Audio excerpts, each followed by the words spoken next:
today, which is the social, environmental, and security issues of the Arctic.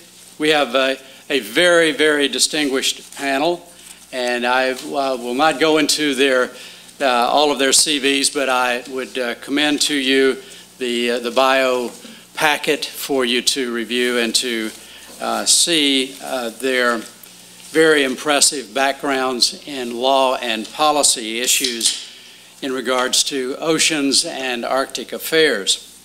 Before we get started, I would like to join everyone else in thanking, congratulating, and complimenting the Vanderbilt Journal of Transnational Law and Peter Marshall and his colleagues at the Journal for an exceptionally well considered and designed program, and it's certainly well executed so far. So we greatly appreciate that, and compliments and thanks also to the faculty here at Vanderbilt.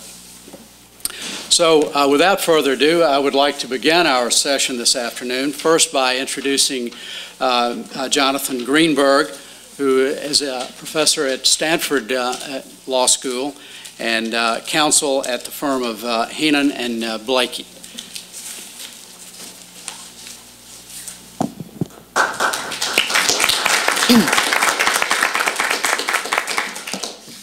Thank you very much, Professor Martin.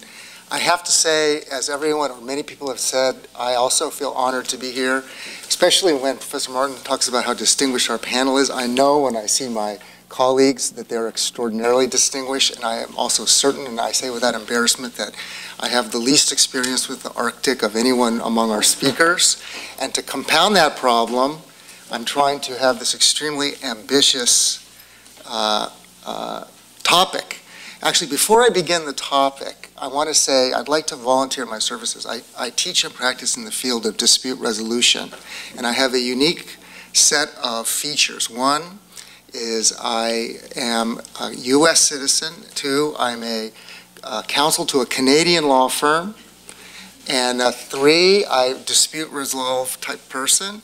Four, I live in Northern California. And we have in Northern California, if anyone's been there, Esalen Institute has these cliffs, and everyone takes off their clothes and goes into the baths and looks out over the ocean. So maybe we can take the last panel and all mediate. We can resolve this thing entirely within about a half an hour. I'm pretty sure about that. So when I talk about the ambition, the excessive ambition, the more I have read and thought about the Arctic, the more I feel that what's so deeply fascinating is just about everything and how they connect. So I'm trying to do a little bit of that and give a big picture as a background for this next panel, which will go into more detail. So what is political ecology? It's a wonderful phrase that combines the environmental issues with the political, investigating the relationship between human groups and environmental systems over time. So when I talk about the ambition here, I feel a little bit, especially with my lack of experience, like the experience of the indigenous person in the Yukon or in Greenland or in a Sami village or in Siberia who finds some academic from Stanford standing on the street corner taking notes and comes up to him and says, hello, I don't know you. What are you doing here? I'm doing research about the Arctic. Is that right? When did you get here? Well, I got here yesterday. How long are you going to stay? Oh, I'm leaving tomorrow. So what's the name of your book? Oh, it's The Arctic, Yesterday, Today, and Tomorrow. So that's what I'm trying to do, I think. And the last thing I want to say as an introduction is I was looking at the newspapers with everybody else. The Wall Street Journal headline is Madoff Clients Exposed, and I was sorry to see an old hero of mine, Sandy Koufax, among them, but a lot of people have a lot of problems. And then the headline of the next section is about how a lot of Wall Street executives are not happy about their having their pay bonuses be suspended. New York Times headline has a little section about Michael Phelps, who's a hero, of course, also who's in big trouble because he was smoking marijuana from a bong, and he unfortunately just lost his Kellogg sponsorship. A lot of people are in a lot of trouble But the people who live in the Arctic are in a whole lot worse trouble, even than the people we read about in the front pages of the New York Times and the Wall Street Journal. Of course, there's people in deep trouble throughout the world. There's people in worse trouble in the Congo who are dying from war. But from the environmental hazards and the struggle to survive, the difficulties and potentially catastrophic effects of global warming for indigenous people is something that people don't understand well enough, I believe. So the focus will have to be on the people who live in the region. So there's always a tension between seeing the Arctic as a frontier, which is the way it's been seen by the West and European countries and economic interests, and the homeland of the people who live there. There's a dialogue and a tension between these groups and these factors and forces that I'm going to try to lay a very deep background. And when I say deep, I'm going to go back. And I'm trying to be as simple as I can because I'm trying to do too much. So since we're in Nashville, I'd like to suggest a few fragments of songs. And if we can remember or figure out what I'm trying to say, then I would have done my job. The first one is All the World is Just a Narrow Bridge. That's, if anyone knows, it's Rabbi Nachman of Bratslav. And second one is a song by Fela Kuti, who is the wonderful pop singer from Nigeria you might know. Everything is Upside Down. The third, of maybe the one you've heard of before from Bob Dylan, A Hard Rain's Gonna Fall. He who's not busy being born is busy dying. And lastly, George Harrison, Bangladesh. Now, Bangladesh came up already today in a symposium about the Arctic. And also, it's the name of a country, so why do I have it as a song? But if you know that song, he's pleading. And so there's something poignant about it, and I'll conclude with that. So the themes are about the relationship between various factors. One is climate change and ice, and I'm going to look back starting 20,000 years ago, very briefly. But everyone who's science-oriented more than I am know that not only do you have the problems when glaciers melt, but also warming up of water expands the water. So you have the problem of sea level rise from those two factors coming together and other factors at all. Intercontinentalism and dependency, the connection between people of different continents and the dependency on each other but on the land and on the resources, homeland and frontier. Commonality, but also extremely diverse cultures, even among the indigenous people, so you have to use plural because there's so many different cultures and societies and nations. Sovereignty and territoriality in different forms, the enormous wealth in resources, and the fragility is the word that's also come up a lot. So 3 acts are epics, and I'm looking at the long duration of history as a context because I think it's important. We're looking at a blip in the current moment. So if you look back, the first theme is the diaspora. So this is something that the archaeologists and geologists talk about as Berengia. Does anyone know how to, is that pronounced properly? So this was the unglaciated portion of a world that was entirely glaciated in the north. So there was a section of it that extended all the way from Siberia through to the Yukon, including all of Alaska, that was a continuous landmass, dry land.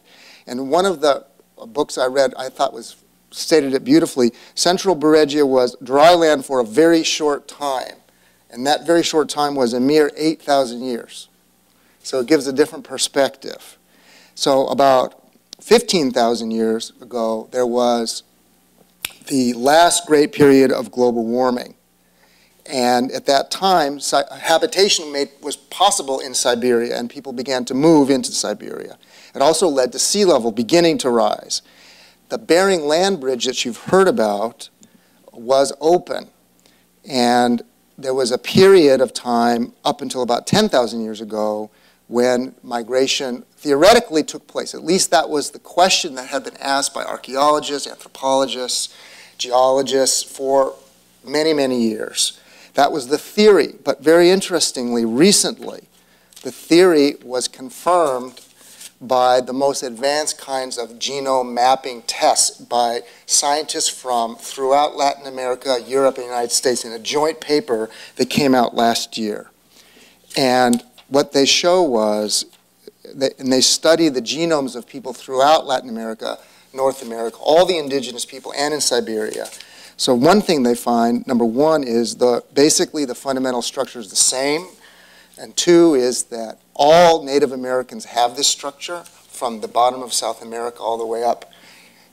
Three, no one else has it besides those Native Americans except for the people in Siberia. So the theory that has been around for a long time, at least in current science, is confirmed. And indeed, this study suggests that there was what they call a main colonization event in which peoples moved over across the Bering Sea, which is now the Bering Sea, to then move through North America and Latin America, so that all of the peoples came from that initial colonization event. So we're going to move up to Act 2, which is colonialism. And I picked 1566 because, and I could have picked other dates. Obviously, we're talking about the first contact with Westerners and Europeans. But this particular date struck me because it was the first time there was a kidnapping of indigenous Greenlanders by Danish or some other travelers for whatever set of reasons. It began a period of history which I'm concluding at 1996 for reasons I'll describe. So colonialism has many different forms, but I'm mostly just looking very generally about control by one power over a dependent area or people, and taking many different forms. So we had, from that one original ancestry from Siberia, there's a great diversity of cultures, languages, institutions, and many Arctic nations that had all of the qualities of sovereignty and self-determination at that time, including transnational relations politically and economically and militarily. These are groups that entered into wars with each other. I don't have a romanticized view of it. In fact, these wars were often very brutal. The men and women and children would often be killed, leading to intermarriage between the groups. But mostly, they were interacting across this huge terrain as nomads, as hunters, whether it's reindeer in the Russian areas or fishing seals or various kinds of subsistence economies, but mostly interacting with each other through trade and friendly relations. And you can see all these different language groups coming from that original source. So these are all different groups among the indigenous peoples of the Arctic. This is near Dawson, which I'll talk about in just a moment. These are Sami people today. So even though there's this enormous diversity, there's a very inescapable common structure of their modern history since European contact. So originally you have exploration, and the exploration continues today, and it's generated by the human drive to explore, to discover the unknown terrain. And we saw pictures earlier this morning of how this drive continues and how marvelous it is, how amazing it can be.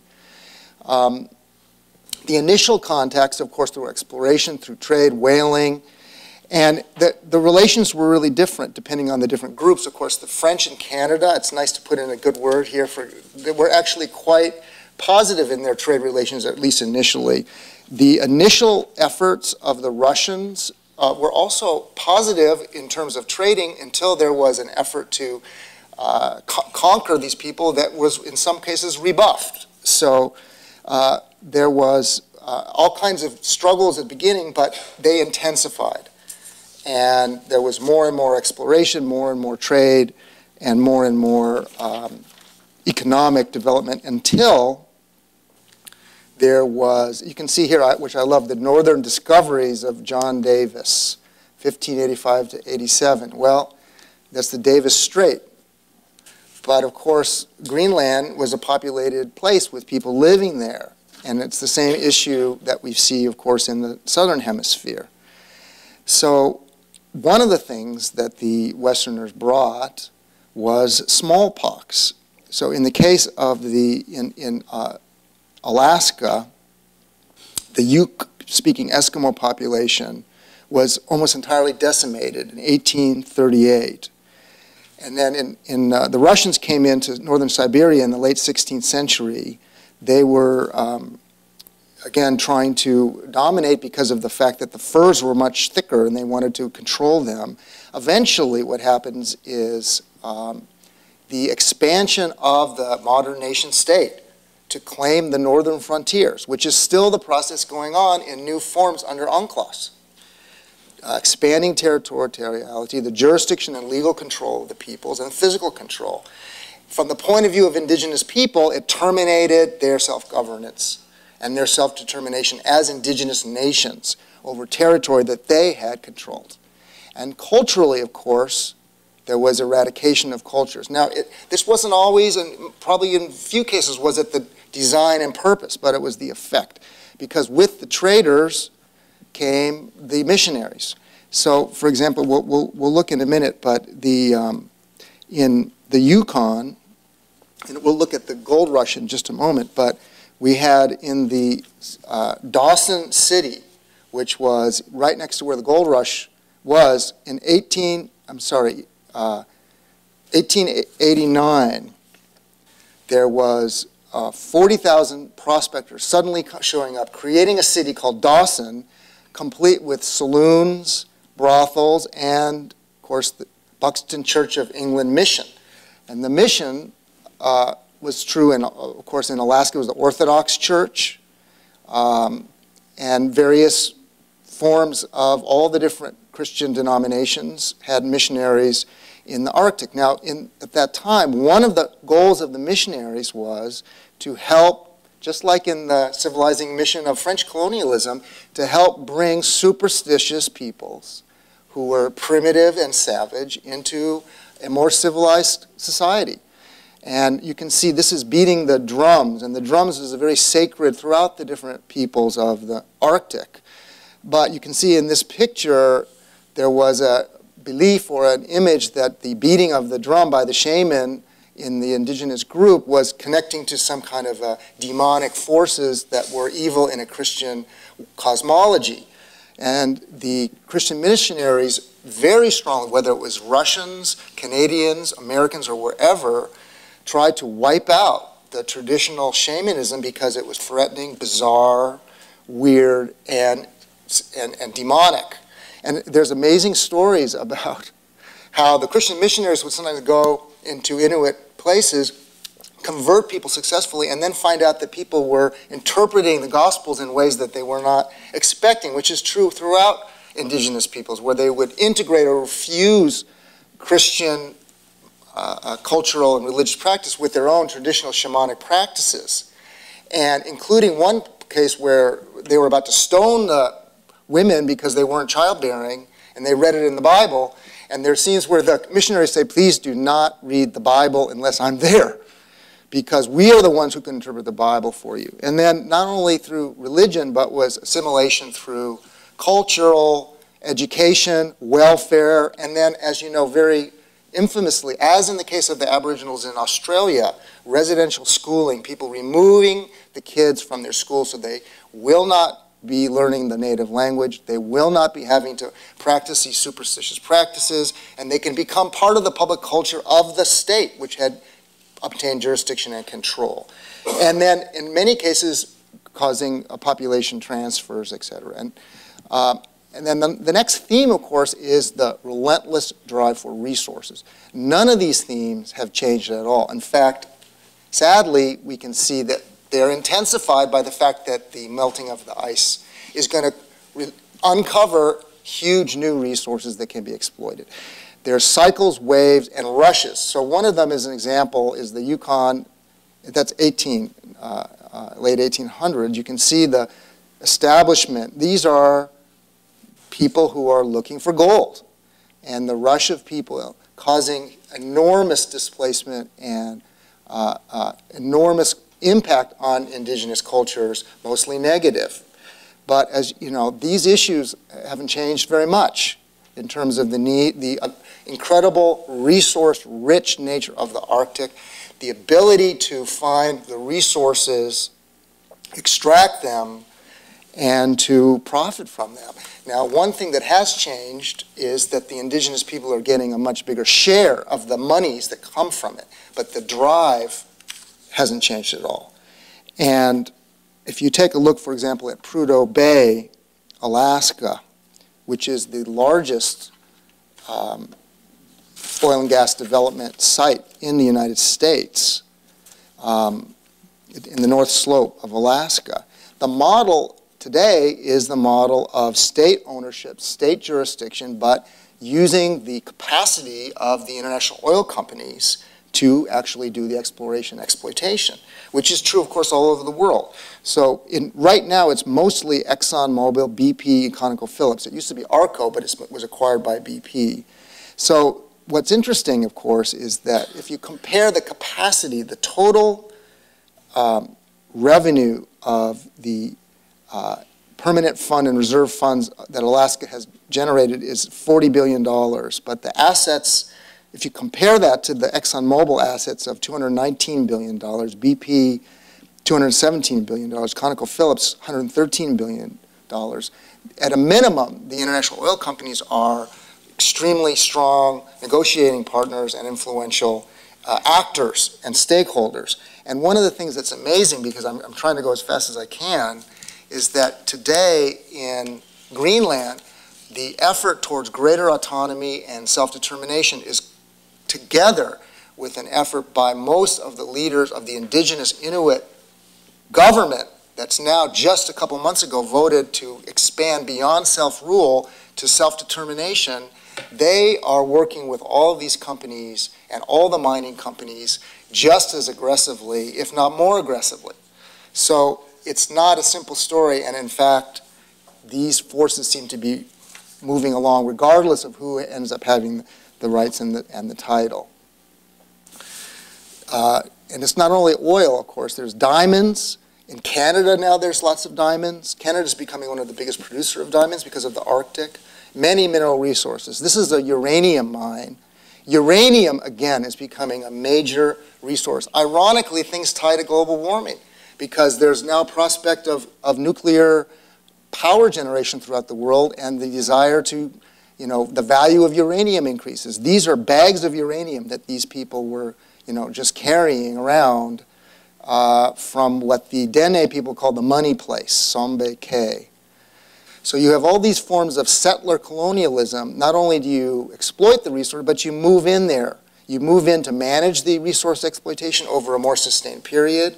You move in to build and surround the areas and build up the economy. You need to have the urban and transport infrastructure. You want to project your territorial power vis-a-vis other states, which is what we've been talking about all day today. In the case of Russia, you have a beautiful place to build a gulag, which is what they did, including having slave labor cities to do all kinds of things up in the Arctic. And now, of course, we're talking about expanding national boundaries to the Arctic Sea. This is a mining town in Siberia. This is a smelter in Siberia in the Arctic. And of course, as you know, the Soviet Union was one of the worst offenders in pollution. This is,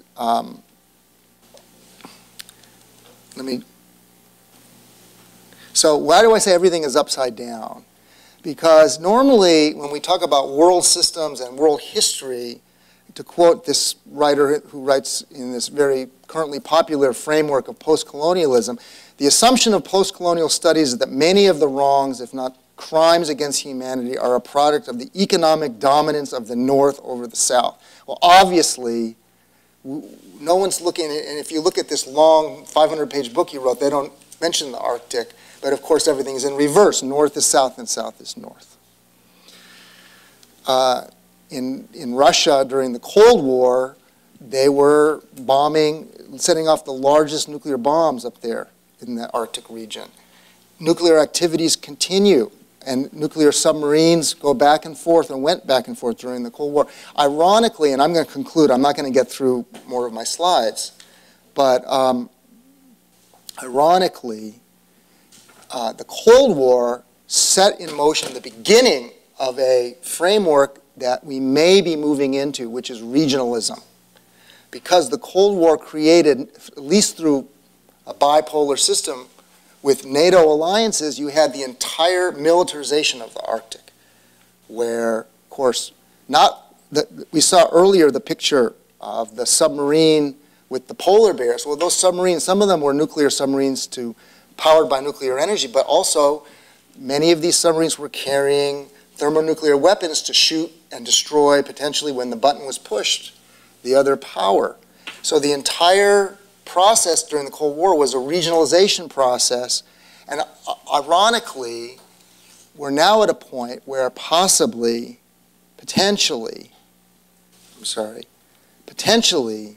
we have a new kind of regionalism, which is we have the Arctic Council. And interestingly, the Arctic Council created for the first time transnational, or helped to boost the nascent transnational movements among the indigenous people. So each of these permanent members of the Arctic Council, and you can see the names, the ICC, the Arctic Athabascan Council, the Greenwich Council International, you have to be multinational. You have to have either indigenous people from various nation states that are member states in the Arctic Council, or a multiplicity of indigenous groups within one state. These are the beginnings of regimes and institutions that were just beginning to form. And now, interestingly, because of this new regionalism that the Arctic Council is potentially promising, these groups now have the possibility of moving towards a regional identity for the Arctic. Ideally, that will be where bioregionalism and sustainability and the protection of people will come first. Thank you.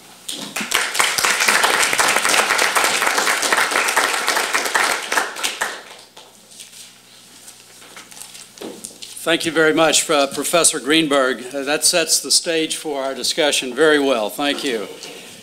Our next speaker is Ambassador Hans Carell, who was formerly the Undersecretary General of the United Nations for Legal Affairs and currently is in private practice with a Swedish firm and is connected with Brandeis University. Thank you very much, Ambassador. Thank you.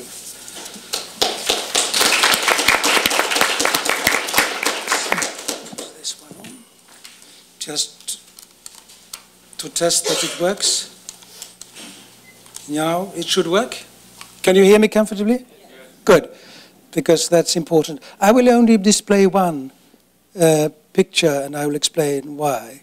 First of all, I'd like to thank the Vanderbilt Journal of International Law for the invitation and the faculty here, and in particular Peter Marshall and his team who has assisted me so well in organizing my coming here. Now, the panel which I'm going to participate in is to address boundary claims as well as environmental and social and security concerns. Let me say at the outset that I have a deep feeling for the sea. I'm actually a sailor. I signed on ships when I was a young student. I have 12 months at sea as an ordinary sailor, and the first summer in 1956 I came to 7 Islands to load iron ore. And then in 58, I was south of Valparaiso through the Panama Canal. And my last trip was in 1960 when I visited the east coast of the United States of America, from Boston through New London and down to Camden and Philadelphia. I still have the ticket, the entrance ticket to the Capitol Hill in Washington. And also my grandfather, he has his grave in the North Sea. I never met him. He was torpedoed by the Germans on the 30th of June, 1919, off Flamborough Head. So my mother was the one who sorted that I went to sea. Now, I have chosen to reformulate the title of my presentation because I intend to send this one to my colleagues in the foreign offices in the Arctic states. And that is why I have the picture on display. On Tuesday, at the latest, my presentation will be available on my website under that address. I reformulated it in the following way: the Arctic, an opportunity to cooperate and to demonstrate statesmanship. Because I'll come back to this statesmanship element. And this is partly to rebut the ominous statements that the Arctic is up for grabs. It isn't really. And I'd rather see that Arctic offers an opportunity to solve things for the future. I have 4 distinct elements in my presentation, and I will just broadly outline them here because time doesn't allow that I present you everything, so I refer you to my written contribution. The first is disputes relating to the maritime boundaries. Second, gaps in the legal regime. Third, environmental and security concerns. And fourth, in the main part, the administration of the Arctic. And then I think it's important for me to conclude on a few remarks why the Arctic actually offers an opportunity. And since I've left public service, I feel that I can be more an advocate and not just a lawyer trying to express the legal situation. I'm really feeling very much to be an advocate and try to convince governments through the strength of the argument. Let's first look at the disputes relating to the maritime boundaries. As everybody had said here, the UNCLOS, the Law of the Sea Convention, applies, and I don't intend to dwell upon that here now, because others have done so, and I refer to my previous thinking here. What I would like to point to is the Ilulissat Declaration, and that was referred to also earlier here. The thing with the Ilulissat Declaration is that there is a conspicuous absence of the mentioning of the Law of the Sea Convention. It refers to the law of the sea. And the reason is, of course, that the US is not party to the Law of the Sea Convention. But it's interesting to see that the question is under debate. And I must confess that when I read some of the arguments against the US ratifying this convention, that is surrealistic. And John Alton Moore was mentioning this. And by the way, I'm very pleased to see John Alton Moore and Myron Nordquist here. I've interacted with them much in the past, and John Alton was kind enough to be the chairman of the panel that nominated the Amara Singh fellowships for me. That was very helpful. And of course, Vladimir Yaris, my former staff member. Now, the interesting thing here is that the Arctic policy, Arctic region policy issued by President Bush, referred to earlier today, here actually asks the Senate to favorably consider US accession to the UNCLOS promptly. And I intend actually next week to write to Senator Kerry, who is now the chairman of the Foreign Relations Committee, and draw his attention to this. I know him because we interacted when they negotiated the special chambers for Cambodia for trial of the Khmer Rouge. He happened to know the Prime Minister of Cambodia, so we had some interaction there. Now, that there are overlapping claims in the Arctic, this is perfectly legitimate. I would be surprised if there wasn't. I mean, this is basically a result of the legal regime. So the question is only that you have to do your homework. Look at the geography, the geology, your morphological situation, and then compare that with your neighbor, and then try to settle it through negotiations. Now, if you can't do that, then there are third-party elements here, the International Court of Justice and the Law of the Sea Tribunal in Hamburg, which I had the great pleasure of helping to establish back in 1996, swearing in the judges and so forth. This was really a great occasion.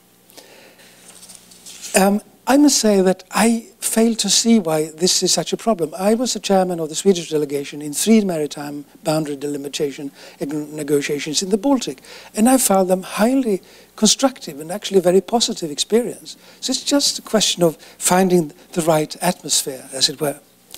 My second point then, gaps in the legal regime.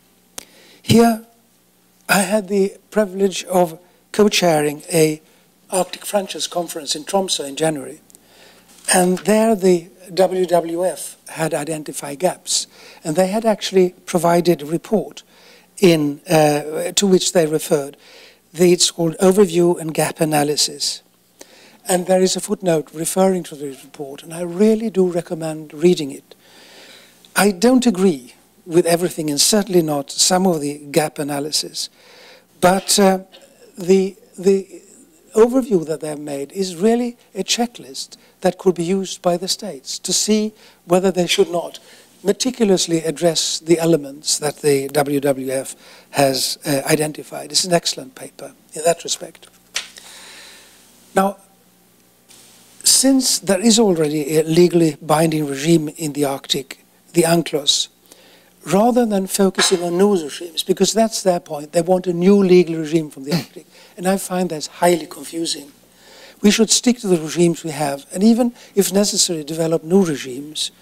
But it is very important that we strengthen the regimes that are already there. Of course, those states that have not ratified conventions, like the US with the UNCLOS and with the Russian Federation not having ratified other conventions, that's what we should do. We should convince them that they should ratify and build political support for that, and political support to achieve protection, the necessary protection of the Arctic. And I must say that having participated in the Tromsø conference, I think even more so, having read the WWF report, this is the right way to proceed. Now, whether the fact that the US has not ratified the Law of the Sea Convention is a gap, it's a semantic question. I don't think it matters really. It's just a fact that the convention is there. Convince them to ratify. And in a sense, I intend to use the UNCLOS as a point to prove my reasoning here. If you look at the UNCLOS, the whole regime on the territorial sea, the exclusive economic zone, and the continental shelf is governed by the Law of the Sea Convention. If you have a new regime for the Arctic, are those rules to be substituted? Of course not, you can't. And then look at the ice melting. If we have high seas navigable across the pole, well, should we have a special regime for that? Of course not. We must have the high seas regime of the Law of the Sea Convention. What we might need are additional regimes. But here, of course, IMO comes into the picture. And there was reference made already to the guidelines, which may have to be developed further into binding norms. But these guidelines apply in addition to the general rules that apply worldwide. And also look at IMO that is presently seeing if they could find rules to reduce greenhouse gases from shipping. If they succeed here, obviously this has to be applied worldwide. So these are just examples to demonstrate how complex the regime in the Arctic is. And therefore we should be careful that we don't confuse things by talking about a new legal regime. There's an additional element. Some of these treaties are administered by designated organizations. And there are also situations where these organizations actually monitor the compliance with the regimes of the conventions. Therefore, if we start meddling with this, that wouldn't be helpful. So as a matter of fact, when I read the WWF report, which again I recommend you to read, if that is done, the same analysis all over the world, you will find exactly the same problem, that things develop and there are new phenomena, new discoveries, there are new techniques, there are new phenomena and consequences of that. 100 years ago, who would have dreamt of us having a moon treaty? So this is quite natural. So I really want to tell you here, and particularly the students, that if you look at the Arctic, things are changing. And this is why we need to look at the Arctic with new eyes and see what in the existing regimes we could maintain, develop, and what new elements we have to add to the regime here. Well, what is needed, and I think it was mentioned by previous speakers here, is actually proper scientific data, research, analysis of that, presentation to the general public even, to the politicians, and then have the policy decisions taken at the very highest level. Now, the third part of my presentation is the security concerns, and here I add also the fisheries and the hydrocarbons. These questions were extensively attended to at the conference organized by the Nordic Council of Ministers in Ilulissat last year, which I had the privilege to chair. And yeah, I have a reference in my written contribution to the report of that conference. And there were many, many issues that we covered. And as a matter of fact, this generated some reaction in the European Union. I can't go through all the elements in this report because time doesn't allow it simply. What I would like to point to in particular is that the ecosystem-based management, rigorous environmental and strategy impact assessments, effective prevention, preparedness and response to accidents, including cleanup of pollution incidents, and advanced monitoring and research. These were the sum of the elements that you can read more about in the report. Also, the transport of oil and gas in ice-covered areas, ice-affected waters, and tourism shipping, to my surprise, seems to be a big issue. Here we need rules as well. So marine safety in Arctic waters was an issue also discussed, and here the finger was pointed to the governments that please tell IMO that you would like to see some rules here developed. So I refer you to the conference report. The conclusions from the Ilulissat conference and the Tromsø conference, well, they point in the same direction. Whether you define what you discover as gaps or not, as I said, that's almost a semantic question. But the need to do something is urgent. And here I think that I will focus on my main part, the fourth part, the administration of the Arctic. The WWF commissioned analysis identified the Arctic Council as a gap, because the Arctic Council does not have mandatory powers. They can't adopt rules, they can't enforce rules and so forth. And they think that this is a gap. It won't come as a surprise to you that I don't think that the Arctic Council is designed to do that kind of work, because it would compete and conflict with the other organs, the meeting of the states parties of the Law of the Sea Convention, the Continental Shelf Commission, you name them. And that would not be helpful. But what the Arctic Council could do is to be an instrument for creating the necessary policy deliberations and maybe make people in capitals move and form positions in the argument, in the organs where they are representing their country. Oren Young was there. I'm sure you know him, Professor Oren Young, and I tend to agree with him when he also talks about the Arctic Council. And he says here, what is required in such cases where you discuss the Arctic is a higher level policy forum that can address the relevant issues in comprehensive terms and without any crippling bans that undermines its ability to resolve problems where competing agencies are having problems to come to agreement. Here, I would say that it is imperative that the mandates entrusted to the various bodies established by the conventions that apply in the Arctic are not compromised by competing institutions. At the same time, as I said, the Arctic Council could really be a tremendously important instrument and really solve cases that cut across administrative borders, and also because of the fact that they have this openness towards the indigenous peoples and also to other states. In this context, I'd like to point to another dilemma that I have discovered looking back at my 10 years at the UN and also at the national level. This concerns, in general, international conferences. That I'm afraid that unless the homework is done better at the national level, and we talked about that over lunch, how do you coordinate your country's position in a particular negotiations? Because I've seen that delegations coming to various bodies, the UN, the IMO, the FAO, and they come from different ministries back home. And they don't seek proper coordination. So they go out there really not knowing sometimes what's going on in other organizations. And if this is translated into dispersed sort of international rules, that risks pulling down the quality of the international legal system to the detriment of the respect for that system. And here I can see a unique role for the Arctic Council to actually demonstrate how you can be an instrument, a conductor for this kind of coordination and draw attention at the national level to the issues that need to be carefully examined in the various ministries. Let me see now. Yes, at the Ilulissat conference in September, there was attention drawn not only to the Arctic Council, but also to other elements that are administering the Arctic, and particularly OSPAR, and I refer you to my written contribution. Interestingly enough, after the Ilulissat conference, the European Union took two important steps. On the 9th of October, the Parliament adopted a resolution where they really advocated that the Commission should engage more deeply into the Arctic affairs. And basically, they asked that the Commission should try to achieve status as an observer in the Arctic Council.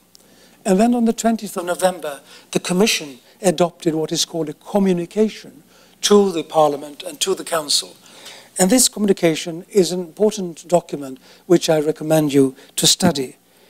And here the Commission says that on the whole, Arctic challenges and opportunities will have significant repercussions on the life of European citizens for generations to come.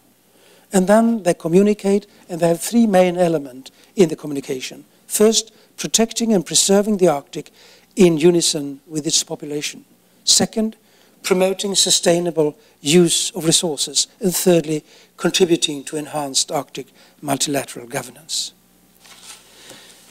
The US policy document, I think, is extremely interesting, and I hope that it'll stand when the new administration takes office. There are 6 main points here. Among them, protect the Arctic environment, natural resource management, sustainable, strengthen institutions, involve the Arctic indigenous communities, and enhance scientific monitoring.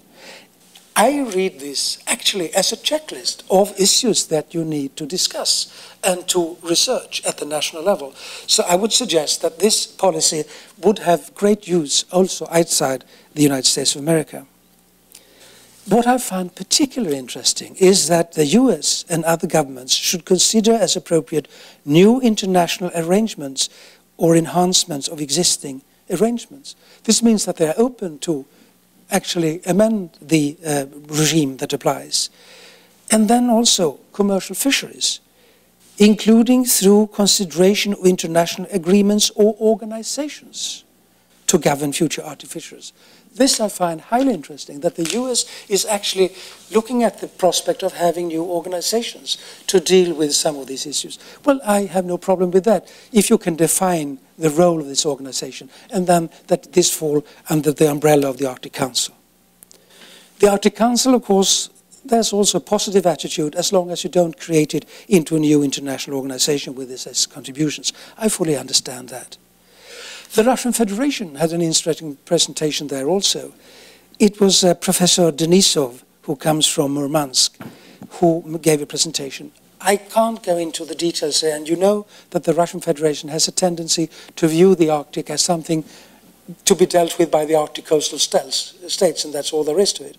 But of course, we understand at this conference that this is not so. What Denisov said was that he was focusing on the ecosystem-based approaches.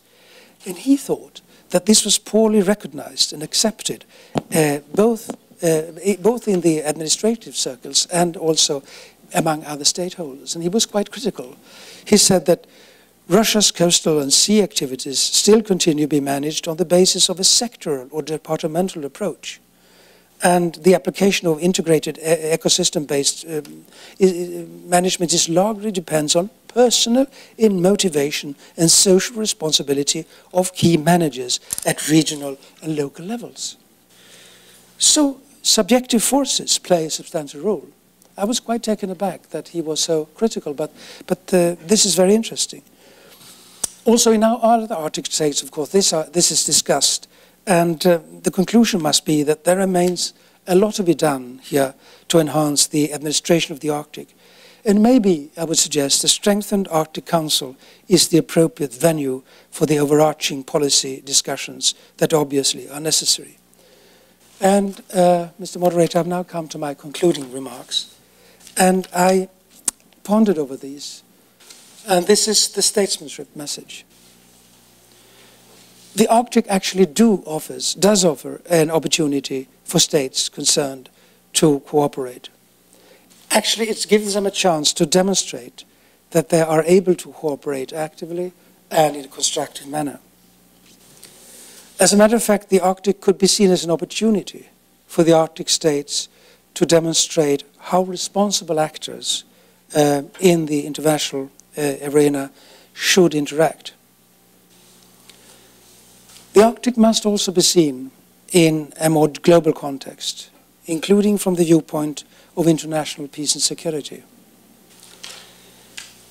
I am very critical that the major players on the international arena didn't see the opportunity when the Berlin Wall came down in 1989. In Tromsø, at Tromsø, when I summed up the panels when I was co-chair, I expressed regret that in particular the West did not remember the lessons from the Second World War. the way the former enemies were treated. They were trying to create them into partners, and that gradually paved the way for what is today the European Union. How come that they didn't realize that when the Berlin Wall came down, they should really try to engage and create a true partnership with the Russian Federation? Instead, they started going it alone. And it's no secret to some of you here that I'm very critical what I saw in 2003 when the US attacked Iraq. In my view, a flagrant violation of the UN Charter. And now, of course, we have the response by the Russian Federation in Georgia last summer. Again, a violation of the Charter. As a matter of fact, in another context, and Myron Nordquist knows this, I have written to the states when they are thinking of enlarging the Security Council, 26 members is the highest bid. If they do that, and the 5 permanent members continue behaving they do, I fear that that could be really making the UN inoperable as an active actor in the field of international peace and security. These tensions simply have to be removed. So let's hope that the new administration of the United States of America can make a move here. And the Russian Federation has to respond. And I'm actually with reference to a very interesting article by the chairman of the Russian Constitutional Court, making the point that they have to do better in the field of democracy and the rule of law. So here, I would end by saying that good relations between Moscow and Washington are imperative for a more positive development in the field of international peace and security. The tensions that unfortunately have developed between the two major powers bordering the Arctic simply must be removed. This can be achieved through a demonstration of statesmanship on both sides. And this is where I believe the Arctic could serve as a catalyst and a stepping stone.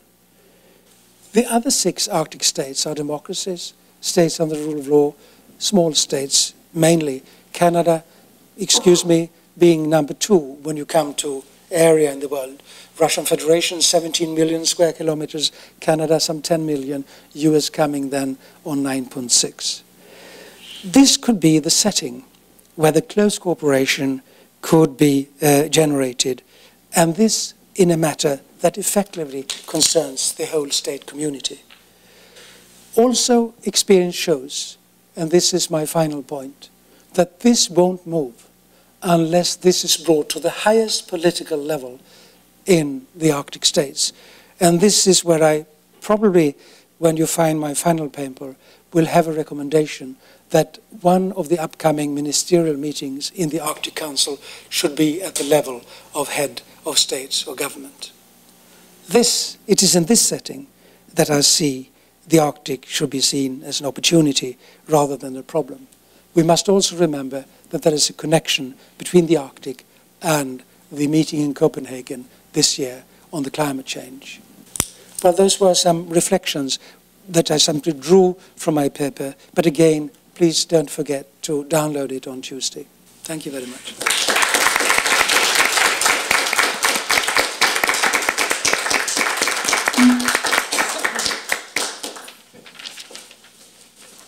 Ambassador, thank you very much for those insights and calls for statesmanship, and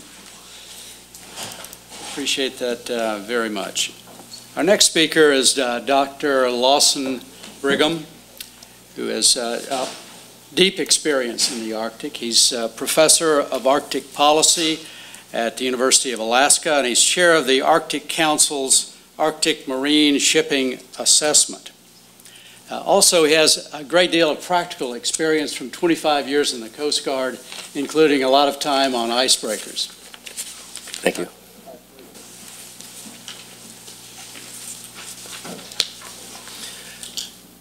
Thank the university and the Law Center, and I thank Peter and his team for tremendous support in coming. I think you're learning well attention to detail early in life. I would certainly sign you up, Peter, on my ship as commanding officer.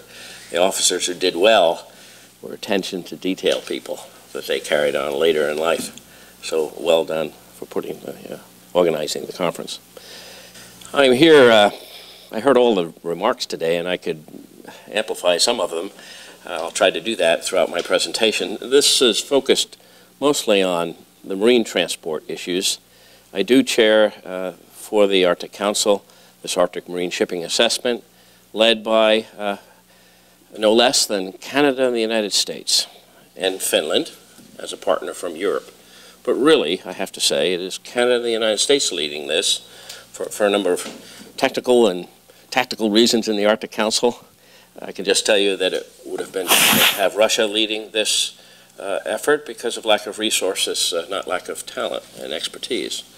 One, I guess, sea story, but it has to do with AMSA.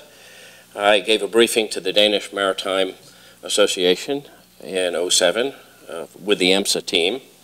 And after this presentation to leaders, CEO of Maersk, and all of the people, we asked the executive director of the Danish Maritime Shipowners Association what their top 5 priorities were in the oceans. And he said at the end of this, there was only one, or all 5 were the same: freedom of navigation. Freedom of navigation. And he read it off 5 times. And I said, well, I've been at 40 conferences now, all related to AMSA, and no one has mentioned the words freedom of navigation. So I found that very fascinating. Thanked him very much for that. It's a balance of freedom of navigation and all these protection strategies, regimes, particularly sensitive sea areas, all under the framework of the UNCLOS that can take us to a new order in the Arctic Ocean. But again, the word is balance, I think, for the world's maritime industry to apply the oceans of the ocean of the Arctic. I will show you some of the slides I've used in the last year or two to brief the senior Arctic officials and members of PAIM. And I have to remind everyone that there are many ships in the Arctic Ocean. There have been ships in the Arctic Ocean since the late 18th century. Some 39,000 whalers were in the Arctic Ocean, so industrial development in the Arctic Ocean goes way back. I think the WWF and other NGOs think it's just yesterday. No, there's been use by ships of the Arctic Ocean for at least several centuries, of course by millennia, by the indigenous people. The ships in the pictures, the upper left is the MV Arctic, several decades plying the Canadian Arctic. Lower left is a nuclear icebreaker, Sovietsky Soyuz, nuclear icebreakers in the Arctic Ocean for 5 decades. Nuclear ships, actually, surface and subsurface in the Arctic Ocean. So we've accommodated nuclear ships throughout the ocean basin. In the upper right is the MV Norilsk Nickel. And if you can see the printing on the top sides, Arctic Express. Efficient, safe, modern ship operating in the Arctic Ocean, year-round navigation without convoy support. But Madison Avenue, at least from the American perspective, great marketing. Arctic Express expresses exactly the modern ships of the world, independently operated ice-breaking ships, very safe, enhanced marine safety and environmental protection. And then the outlier ship. All 3 of the others are very specialized, highly advanced ice-breaking ships, and the 4th is not. It's a flag of convenience ship off the coast of Greenland in 2005, applying another industry in the Arctic Ocean, the global marine tourism industry. That ship is designed for the Caribbean or the Mediterranean, and the question for us all is what is it doing in the Arctic? Well, it's big business, premiums, taking people to see the last polar bear or the retreating glaciers, etc. This ship navigating in modestly charted waters on the coast of Greenland. This ship is fairly small, only 500 passengers. Last summer and previous summer, there were cruise ships with 2,000 people off the coast of Nuuk. I've talked to the insurers about this, and they talk to their clients, and the clients assure them that they are operating in ice-free waters, but they never tell them that the waters are near 0-degree temperature, near freezing temperature, that the environment is extraordinary and remote, and that they're sailing in uncharted waters. But yet, nonetheless, the insurers insured the large cruise ships to go into the Arctic. The image there, and I'll move to the next slides, the image there is the minimum extent of sea ice in the human record, certainly the satellite record, but really in the human record, 16 September 2007. A complex place. We talked about these different routes, multiple routes on the Russian side and the Canadian side. I guess if I was consulting today to a company about this trans-Arctic option, which is really, well, it's to come maybe in the future. How much in the future is one thing. The economics of it have not been explored fully, but nonetheless, the easiest, maybe the safest, most efficient way across the top of the world is, in fact, right across the top. The fee system, the structure, the command and control of the Russian Arctic is still modeled in the Soviet-era model of having convoy ships. I personally don't think that the international community will use that route, and I have some reservations for use of the Northwest Passage. I think the most efficient way, if you, in fact, you want to take a cargo across the top of the world, across the Arctic Ocean, trans-Arctic, ocean to ocean, however you want to say it, is in fact across the top of the world. I wouldn't have been able to say that perhaps several decades ago. But you can see the complexity. This is, for the Arctic Council, for all of us, it's geography, it's place, an unusual place, complex archipelagos, geography, bathymetry. For the marine world, the practical aspects are hugely complex. Back to the satellite images, just to comment a little bit about the sea ice. I think the media and many folks focus on the minimum extent. Extraordinary there, I put the red lines on. One to the right is Northern Sea Route. You would have to interact with ice in the minimum extent on this day in September 11th of 07. So you'd need a polar ship to go across. Well, you could get through the Northwest Passage there from Lancaster Sound all the way to through McClure Strait. That was open about 16 to 18 days. So you'd have to be well poised to sail across, yet it was open, but hardly open for business for year-round navigation. I think more important to look at, and there hasn't been enough said about this, is the previous months, what did the sea ice cover look like? The sea ice in the Arctic Ocean, the sea ice cover through the 21st century will be covered for 2/3 or 3/4 of the year. Now, maybe thinner, maybe less extent, maybe some holes in the ice, it may be more negotiable. Nonetheless, it's ice covered for most of the year. For the marine transportation issues, we need polar ships in the Arctic Ocean. And for the next decades, however I'm here, I would like to see all ships in the Arctic Ocean be a polar-capable ship, one of the classes, the new classes. And I think this point is missed when we hear about the Panama Canal and Suez Canal, the Arctic Ocean becoming that, seamless, integrated transport, new global trade routes. I think one of the important things is missed. The sea ice cover will be here forever. If it is not here forever, being a climate scientist, we will not be here. The amount of heat to melt the winter ice cover in the Arctic Ocean, the temperatures of the rest of the planet would be so high that it is plausible that the species of man would not exist. So I think we want to have the ice cover there for physical reasons. And for the practical issues, it's an ice-covered sea forever. And I think all the regulatory systems, all of what we're trying to do in the Arctic Council, we have to keep that in perspective. Hopefully no free water ships will sail in the Arctic Ocean in the future. But interesting enough, we have the minimum extent to the left, but last summer we had minimum extent, a little bit more ice cover. So there is year-to-year variability, and that relates to the investors, the insurers, the classification societies. This variability of sea ice, very dynamic medium, is hugely important. Practical aspect, but driving the system for marine transport. I want to run through use of the Arctic Ocean today. There have been several comments, and Armand made some great comments about use today. The largest zinc mine in the world is in the top there. The Red Dog mine off the coast of northwest Alaska is in fact the largest zinc mine in the world. Ore carriers, the largest ones on the planet, physically the largest ships on the planet, other than America's aircraft carriers, come up off the coast of Alaska in free water, pick up zinc ore, carry it to East Asia, also to smelters in BC. Largest zinc mine in the world, could be one of the largest coal mining areas of the world if the soft coal there is carried to markets around the world. On the right side of the map, Norilsk, we saw a picture of Norilsk that Jonathan showed, the largest industrial complex in the Arctic today. I think arguably the most polluted city and region on the planet today. Nonetheless, the largest nickel mine in the world, the largest palladium mine in the world, the fourth largest copper mine in the world, lots of stuff there in Siberia, carried to markets through Murmansk, year-round marine transportation.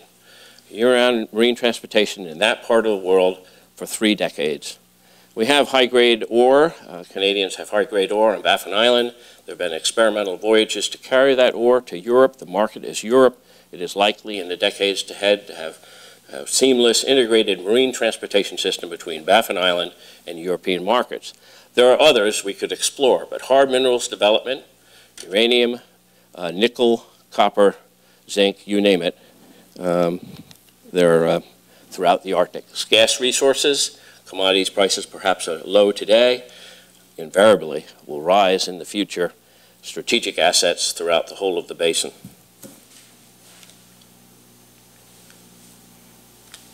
Now what do I have to do here? Let me see here. Well, I could do that. Yeah, there we go. Marine tourism. Extraordinary numbers of operations now of ships. I have a green circle there at the North Pole. Since 1991, our Russian friends have carried well-heeled passengers to the North Pole on Russian nuclear icebreakers. Sail on a Russian nuclear icebreaker for $40,000 to have a glass of champagne at the North Pole. And thousands of people have done this. Extraordinary. Interesting use of a national asset built during the Soviet era to carry passengers, generate hard currency to keep the fleet in business, to keep that infrastructure in business, but hardly an appropriate use, I would argue, for these ships in the Arctic Ocean. Lots of cruise ships around Greenland the last couple of years, averaging 150 port calls off Nuuk, around various ports in Greenland, moderate and large-sized cruise ships. That is the destination to now, today in the global maritime, the global tourism industry. Modest tourism, marine tourism off Iceland, historic back to the 19th century. Tourism along the coast of Norway, actually a little bit in Alaska also. So tourism, marine tourism, transits, full transits to the Northwest Passage in recent years by a few ships, handful of tourism ships across Canada. Tourism and the tour ships is probably the biggest challenge today, immediate challenge for the Arctic states. Fisheries, we've talked about a little bit. 2 of the largest fisheries on the planet are on the borders of the Arctic. Well, actually, Barents Sea is in the Arctic, of course. Borderland fisheries in the Bering Sea, modest fisheries off the coast of Greenland, a large fishery around Iceland. Fisheries, the movement of the ecosystems northward in response to the retreat of the sea ice will bring fishing at higher and higher latitudes and vessels in the Arctic Ocean. And from the marine regulatory standpoint, emissions, think emissions and discharges, along with those larger and larger fishing vessels that are more capable at fishing at higher latitudes. Oil and gas, finally, oil and gas. Large, the investments have been made, we know, by 2 Arctic states whose GNP are intimately related to Arctic oil and gas. The green state of Norway, maybe not so green when they drill for oil and gas, but which I bring up to my Norwegian friends to their consternation, of course. LNG off the coast of Norway and off the coast of northwest Russia in the Pechora Sea, development of oil, shuttle of oil from the Pechora Sea to Murmansk. Future development of the Stockman field west of Novaya Zemlya there.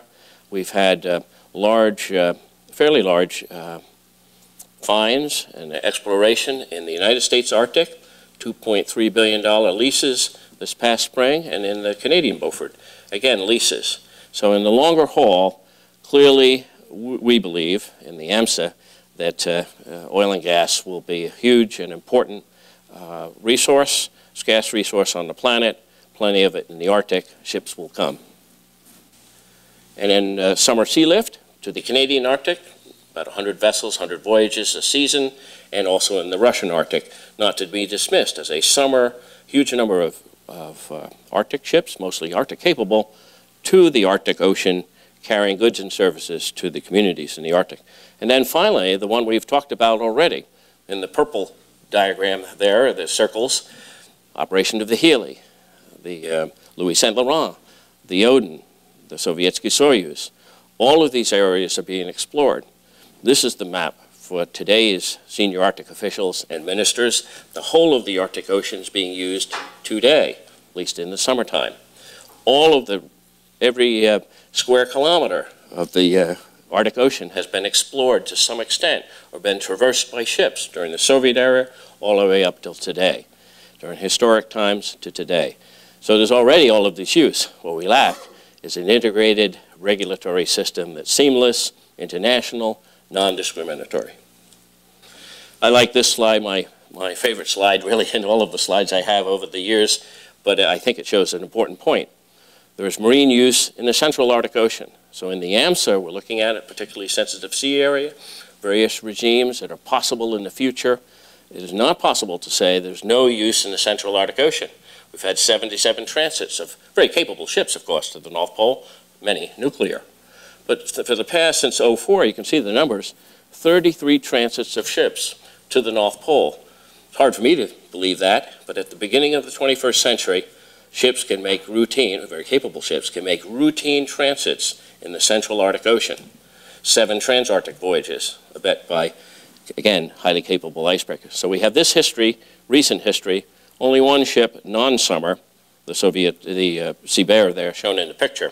And so when you're at the North Pole, I like to tell you, everyone, as we were with the Polar Sea and the Louis St. Laurent in '94, you get to walk around the planet when you're up at the North Pole. Good geographic perspective here.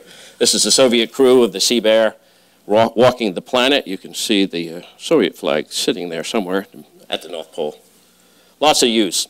In the AMSA, we have used a scenarios effort, which makes all the diplomats and everyone nervous about trying to tease out what are the uncertainties so we can draw some future storylines of where the Arctic might go from a marine perspective. Here are many of the uncertainties. They're not surprising. You must take a global approach, very holistic. Look at this one on nuclear power. There's safety of other routes. It's global economics. It's hugely complex. That's the message here. Because when we started AMSA, many of the folks in the Arctic Council wanted us to give the numbers of ships through Bering Strait, or the numbers of ships through the Northwest Passage, or kind of promote the Northern Sea Route. I said, none of that, none of that. It's all global economics. It's tied to the planet. And it's tied to commodities prices, oil and gas. And even when we were doing one of these workshops in San Francisco, the price of oil was $140 a barrel in spring of '07. Now it's 38, I guess. So here we're great thinkers and great strategic planners. Even then, we're off base here. Great variability in all of these. I did star the disaster there because it is no longer plausible. All those other uncertainties are plausible uncertainties. This is no longer plausible. It is real. And we certainly showed this slide many times to the diplomats. It happened in Antarctica, of course, but that ship was sailing in Arctic waters only 4 or 5 months previously off the coast of Greenland and Canada. Could have very well gone down in those waters. This is a practical, real issue for the Arctic Council today. This is our little schematic. I won't dwell on it. The Arctic race words make people nervous. It's a race for natural resources, economic race, not a diplomatic or a geopolitical race, but nonetheless it gets misinterpreted in various ways. This is just a tool for trying to look at the future. And we're now negotiating the final report to be released, hopefully, at the Tromsø Ministerial. And we're grappling with some of the words of our scenario process, which we want to have in the report, of which many of the diplomats don't want in there. So it's a very fascinating dynamic in itself. I won't dwell on this. There is a website. You can read all about our futures.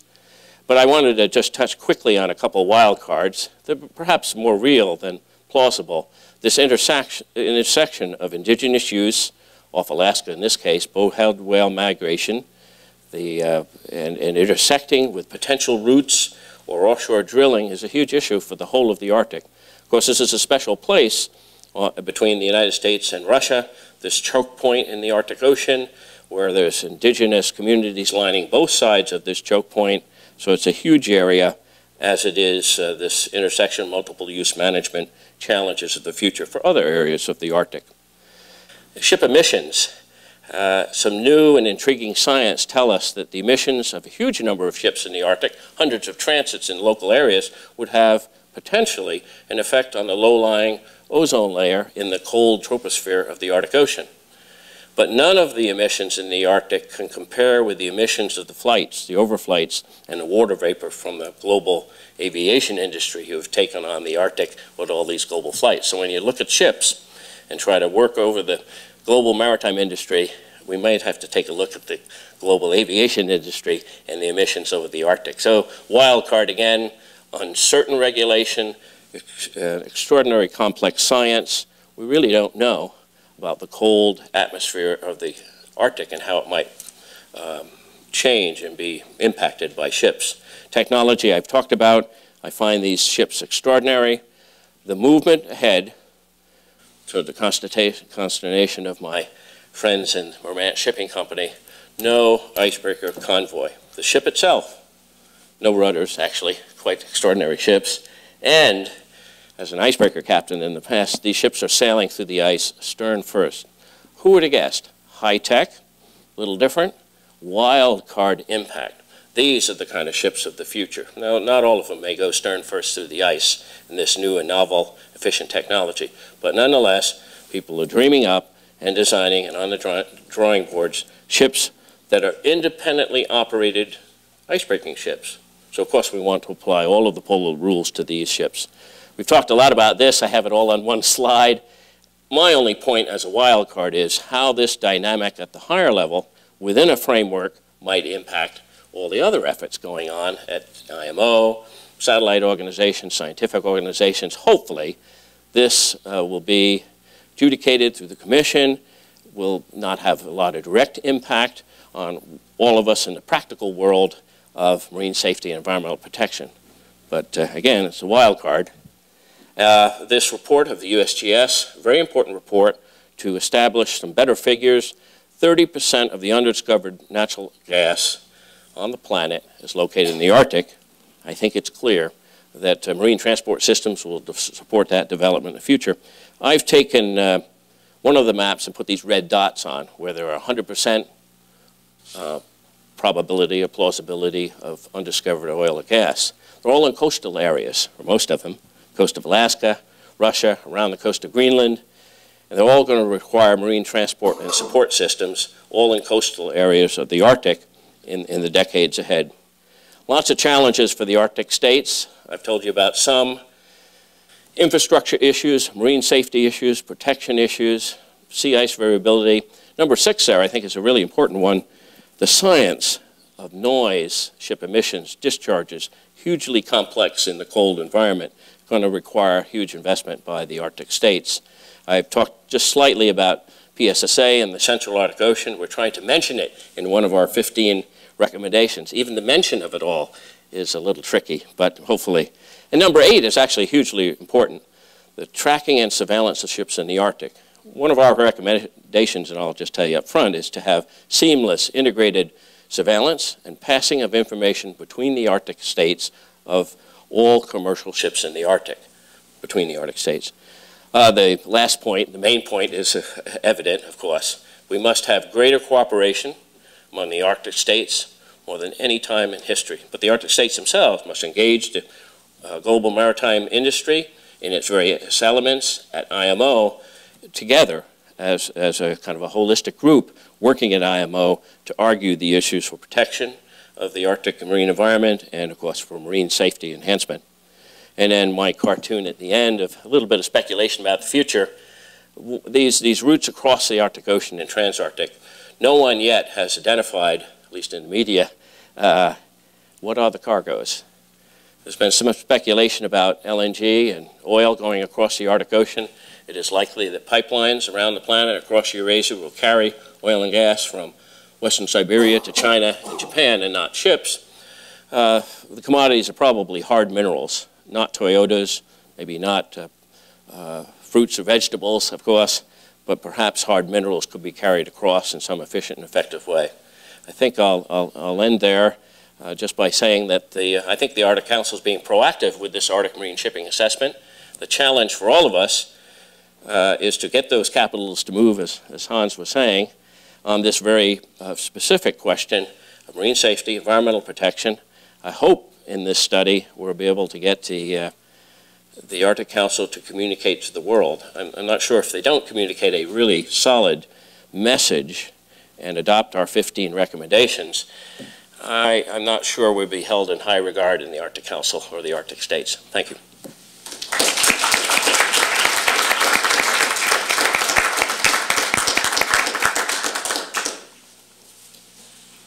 Thank you very much, Dr. Brigham. I appreciate those insights. Our next speaker is a personal friend and colleague from my days in Washington. I'm very happy to welcome her here to Nashville and to address our talk today, our symposium today, rather. And may I introduce Ambassador Mary Beth West, former Deputy Assistant Secretary for Oceans and Fisheries at the State Department, and also a professor at the National Defense University and currently a consultant on international law and environmental matters. Thank you.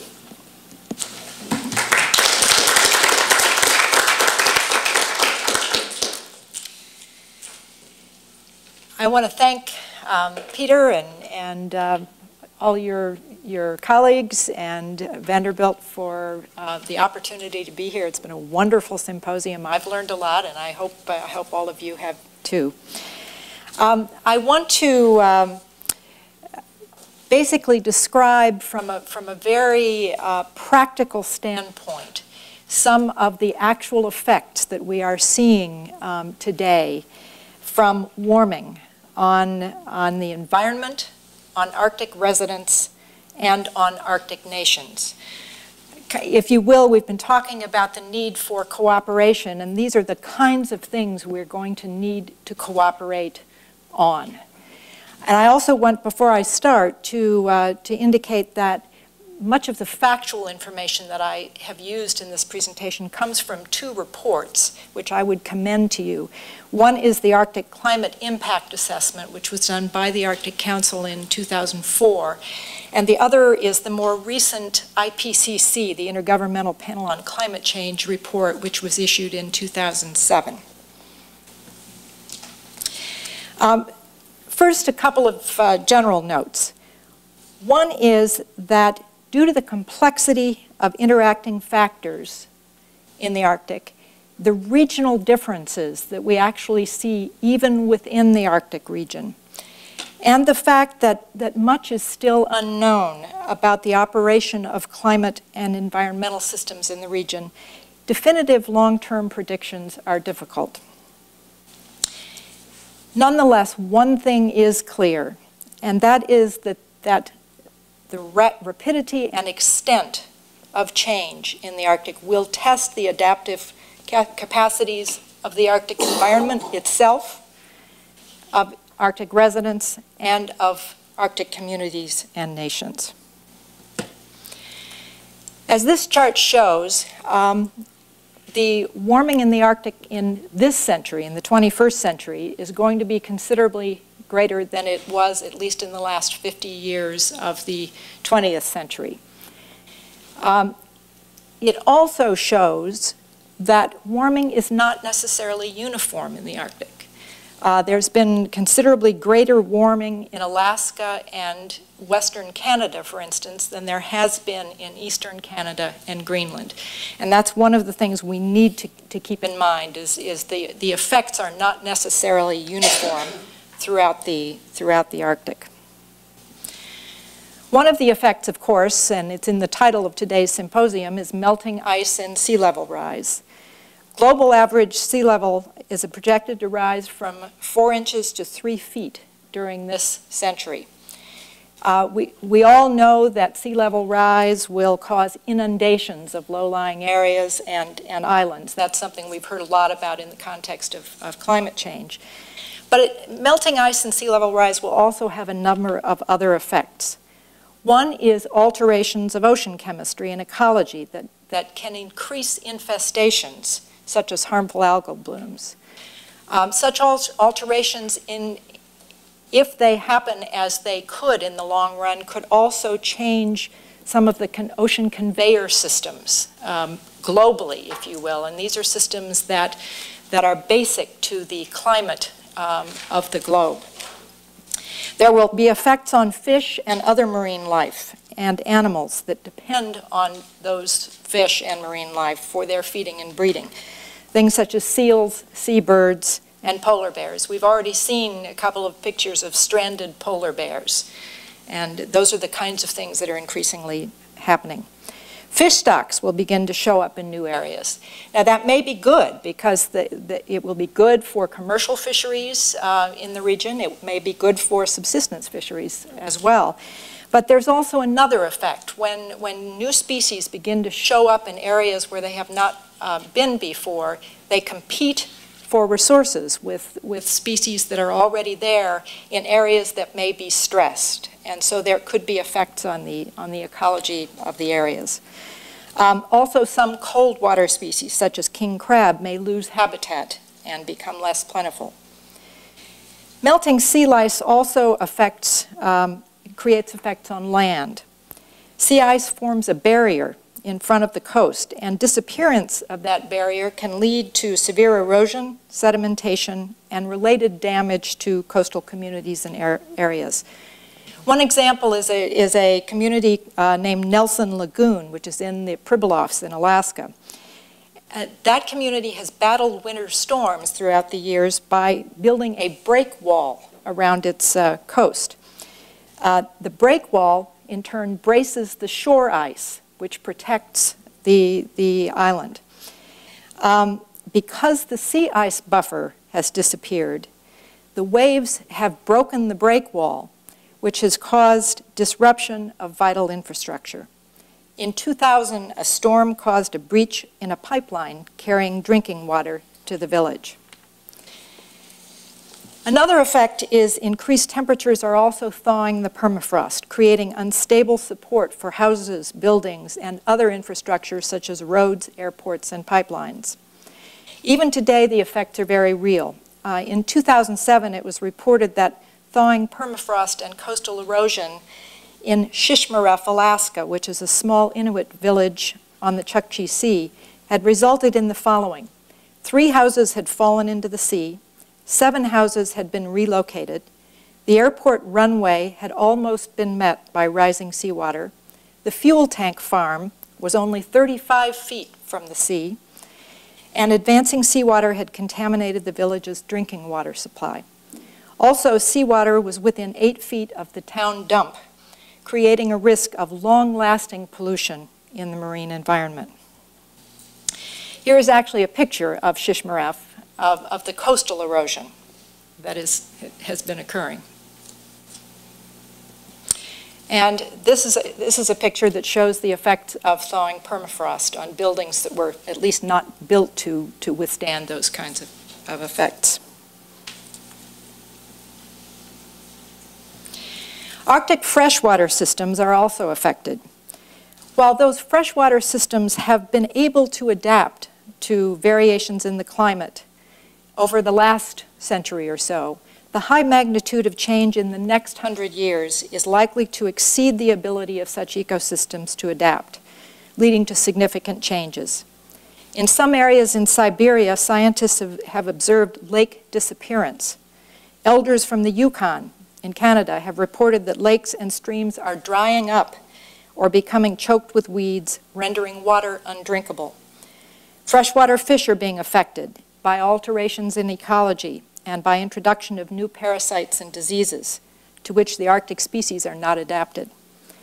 Anadromous fish, such as salmon, which come upstream and spawn in fresh water, are also being affected, and it's expected that Arctic char may experience population reductions due to habitat changes. Terrestrial ecosystems, such as forests and farms, are also affected. The tree line in many areas has moved northward, and in some areas shrubs and greenness have increased, such as the North Slope of Alaska. But in others, such as the Russian-European Arctic, bog growth has caused tree death. Changes in ecosystems have led to insect outbreaks, increased incidence of forest fires, and infestations. On the Kenai Peninsula in Alaska, an infestation of spruce bark beetles has caused approximately 2.3 million acres of tree mortality. One of these is a picture of forest fires in the Arctic, and the other is a picture of the spruce bark beetle extent in Canada in 2002.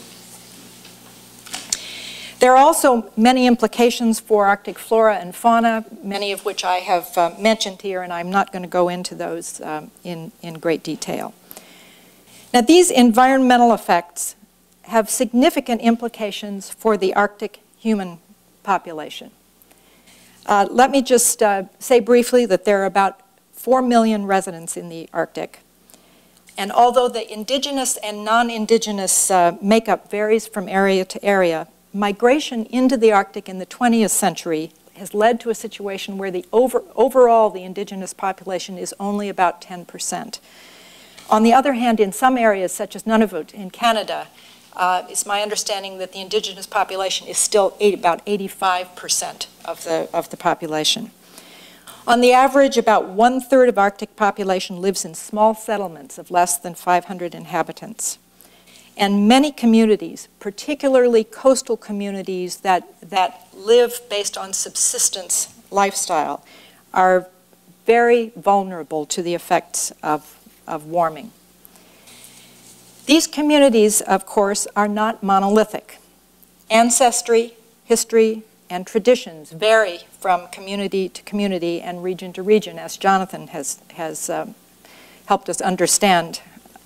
The Arctic people have extremely high adaptive capacity and history, but some aspects of adaptability have been constrained by social changes that have occurred in the 20th century, such as a more settled lifestyle and more reliance on wage economy jobs.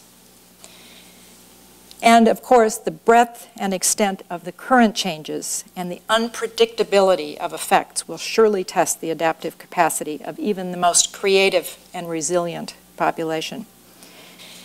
As we look at the human effects, there are two concepts to keep in mind, two things that continually cropped up as I looked at this. One is that there are many regional and community differences. You can't assume that things are uniform throughout the Arctic. The second is unpredictability. First, unpredictability of the weather itself. Some of the, in a case study that was done in Kotzebue in Alaska, the elders said that the weather could change from day to day, from -35 degrees Celsius to 0 degrees Celsius, so a rather large change, and that they were not able to predict the changes. But also the unpredictability of what the longer-term effects will be. One effect on the human population, of course, is on access to food and resources. The Arctic warming is endangering the hunt for many indigenous residents. A number of Inuit leaders went to the 2007 Bali climate change meeting, and there they indicated that fragile ice is threatening migration patterns of animals and also endangering the people that go out to attempt to find those animals. On the other hand, as noted earlier, warming is likely to increase the opportunities for agriculture and forestry. So there will be both negative and positive effects. Warming is having a number of direct and indirect effects on the health of Arctic residents. In the category of direct effects, in some areas, warmer summer days have increased respiratory stress. The flip side is that warmer Arctic winters may reduce deaths from cardiovascular and respiratory conditions. Now, you would think that warmer winters would also reduce cases of frostbite and hypothermia, but in some areas, actually, those are increasing because of the unpredictability of the weather. People can't predict it, and so they go out and end up with frostbite. Indirect health effects arise from increased injuries, accidents, and diseases related to things such as thinning and earlier breakup of the ice and greater exposure to chemicals and natural disasters. In some cases, illnesses in marine mammals, birds, and fish may also be transmitted to humans. At the same time, of course, transition to market foods has been associated with a rise in levels of cardiovascular disease diabetes, and obesity. Seems you can't win either way. Finally, warming also poses threats to community and public health infrastructure, as in the cases I mentioned earlier of Nelson Lagoon and Shishmaref, where the water had contaminated drinking water. This is hunting on thin ice. You may be able to see that these dogs here are about to step off the ice into the water. And this shows the incidence of West Nile virus in Canada from 2001 to 2003. The light green are dead birds tested, and the pink indicates the birds tested positive for West Nile virus. Warming also has effects on community cohesion, traditions, and culture. As noted earlier, warming in some cases has led to the need for migration or relocation of communities and residents, as well as alteration of life patterns, such as hunting and gathering. These effects challenge the relationships of individuals and communities to the local environments that have been the basis for their identity and for their cultures. At the same time, ongoing changes in economies and societies globally are creating pressures that threaten to erode traditional ways of living. The loss of traditions can erode the culture of the Arctic people and communities, leading to psychological distress in some cases.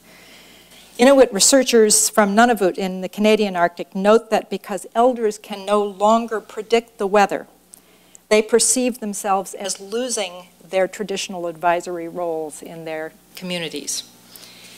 And the IPCC report, in discussing the effects of climate-driven changes, noted, and this is a quote, "Together these shifts are turning previously well-adapted Arctic peoples into, quote, strangers in their own lands."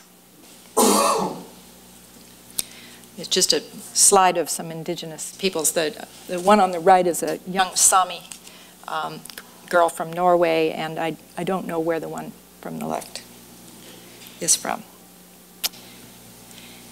Researchers and policymakers involved with the Arctic are increasingly recognizing the importance of indigenous voices in assessing the effects of warming as well as addressing adaptation.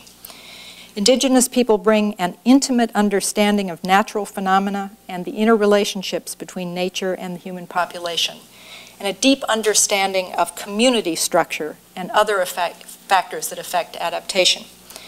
The IPCC report notes that the effectiveness of local adaptive strategies is uneven across the Arctic, and that there are large gaps in knowledge. It's not understood why some communities are able to adapt better than others. And it's certain that indigenous knowledge and wisdom can be critical in helping fill those gaps. And it is also good for indigenous leaders to be involved in these discussions because they will want to contribute their knowledge. This is just a slide of the Sami parliament to indicate the degree of organization and recognition that many of the indigenous groups have in the Arctic. We've talked a lot today about national security, but just let me run through very quickly. To my mind, there are several factors which cause national security challenges in the Arctic. One is the increased traffic through the Arctic, oil and gas activity, and the fact that the effect of these will be basically to open new active borders for the Arctic communities, or the Arctic nations. These factors create the need for better charting and traffic regulation, which we've certainly talked about, increased maritime presence and security operations, and certainly the need for settlement of boundary and jurisdictional matters or finding ways to deal with those matters. The opening of borders will create all kinds of needs that all nations have on all borders: homeland security, immigration, law enforcement, public health, and environmental issues associated with activity at borders. And also there is always a need to ensure the security of energy facilities, not only in the water, but also on land.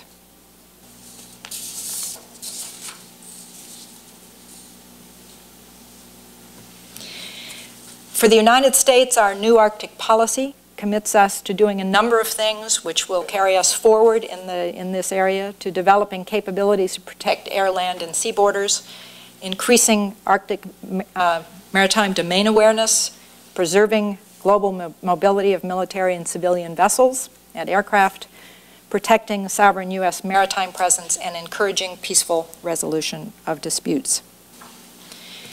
Finally, just a word about the legal and institutional issues in the Arctic. We've talked a lot today about the legal framework under the Law of the Sea Convention and with other agreements that take care of specific issues such as IMO, such as the POPS Convention. There is also a robust set of international bodies, cooperative bodies involved in the Arctic. Arctic Council being the linchpin in some ways of that, but many, many other bodies, both regional, bodies involving governments, bodies involving sub-parts of governments, and bodies involving the indigenous people. I think that I would agree with Hans that there probably is a need to strengthen some of the bodies, but that the Arctic Council and those bodies perform a very valuable function in allowing the kind of cooperation, sharing of knowledge that we need in the Arctic. One of the areas in which it's very important, I think, that we have sharing information and cooperation is in scientific research, because there is a lot we don't know, and it is a shared, an area that is shared by a number of nations, and I think it will be important for us to cooperate. And finally, there will be a need, I think, for some new, more specific agreements in particular areas, probably arrangements for maritime traffic regulation, for security, safety, and environmental protection. Those may be done through IMO. There's also, I've also read in a number of publications that there probably will be needs for new fisheries regulation in that area as fisheries move north. And my suggestion would be that this is an opportunity, since we're working in an area where we're sort of tabula rasa in these terms, it would be an opportunity to think in terms of ecosystem protection rather than just fisheries management. We talk a lot in the fisheries community about the need for ecosystem management, and this is an area where we may actually be able to put into practice some ecosystem management arrangements that have fisheries management as part of them. I didn't know that it was practice to end with a sunset, but for some reason, thinking it was the end of the presentation and perhaps the end of the day, I thought sunset would be appropriate. So thank you all.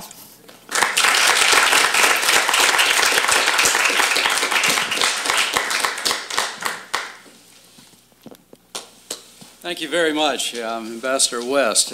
Excellent. So I'll open the floor now for questions, comments.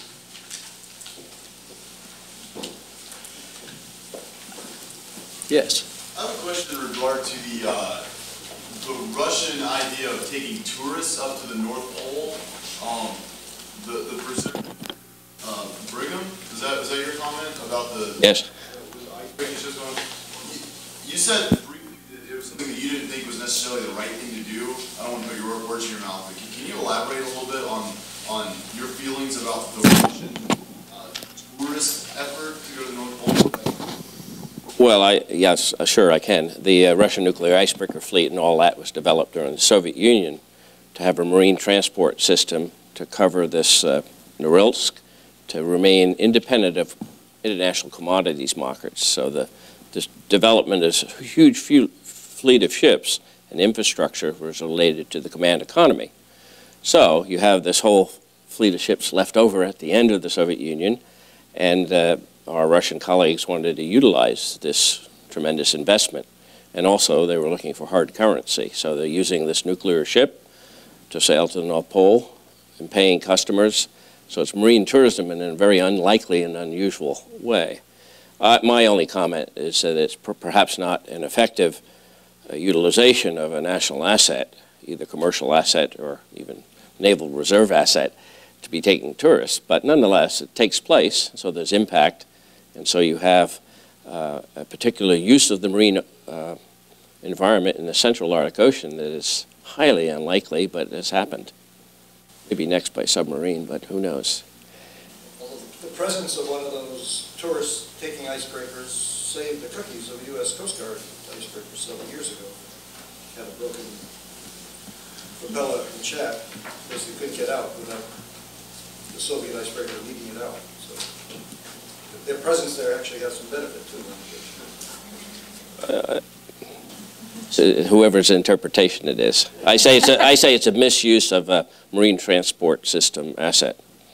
But there was a television program last night shown here in town on television of the Russian nuclear icebreaker with the Japanese and other tourists, and also a variety of other efforts of the Russians developing special icebreaking container ships for the Northern Sea route on it. But it was very dramatic of showing the tourists walking around the North Pole, and by the way, jumping into the water. So they were swimming at the North Pole. just to add one comment about the flag planting, since I've talked to Dr. Chillingaroff a number of times, the flag planting of the titanium flag at 2 miles deep and 4,000 meters. Well, that's a stretch to me as a non-lawyer to say that's anywhere close to continental shelf, but the technology of doing it and taking the submersibles down is quite extraordinary under the ice and all of that, and the demonstration of it is interesting, but other than that, you know, as an exploration, it was an interesting point. If I just could add, I had a conversation with a Russian colleague some time ago. I mean, legally, the flag planting has no meaning at all.